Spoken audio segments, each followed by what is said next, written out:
Petrol की बढ़ती कीमत को देखते हुए जो लोग पहले गाड़ियां यूज़ करते थे वो अब बाइक्स यूज़ कर रहे हैं। मेरे साथ सैयद शकीब मौजूद हैं जो एक आम 125 बाइक को रेसर बाइक में कन्वर्ट करते हैं। तो इनसे हम जानते हैं कि आम 125 बाइक को रेसर बाइक में कन्वर्ट करने के लिए क्या करना पड़ता है। कोई भी आम मोटरसाइकिल हो जो बिल्कुल रस्ट कंडीशन में होता है या जो यूजेबल नहीं होता, उसको फिर हम क्या करते हैं कि बिल्कुल उसको ज़ीरो करके और उसके बाद उसको शुरू से तैयार करते हैं। मतलब कि उसका फ्रेम, उसकी बॉडी और इंजन, टायर्स, पेंट, लाइट्स, मतलब एवरीथिंग, हर चीज़ उसकी जो है ना फिर हम अपने हिसाब से चेंज करते हैं।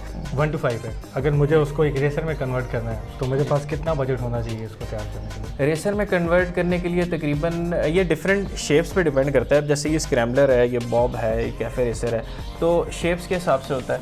फिर उसमें ये होता है नॉर्मली जो ख़र्चा आता है तकरीबन 40 to 50K आता है, 40 to 50,000 आता है। नॉर्मल जो लड़के 70 वगैरह तैयार करते हैं और उसके बाद फिर वो ये होता है कि आपको अगर कोई पुलिस वाला रोक ले तो बाइक बंद हो जाता है। तो हम इस तरह नहीं करते हैं। देखें, इस पे भी इंडिकेटर्स लगे हुए हैं, हेडलाइट, मड गार्ड्स, मीटर, ये सारी चीज़ें लगी हुई हैं। ठीक है, मतलब ऐसी चीज़ें हैं हमारे इसमें बाइक्स में हम कंप्लीट रखते हैं कि जिसमें ये ना हो कि कोई हमें कहीं से पुलिस वाला या ट्रैफिक पुलिस वाला हमें तंग करे कि ये बाइक चलने के काबिल नहीं। आपको ये शौक़ कैसे पैदा हुआ बाइक्स तैयार करने का?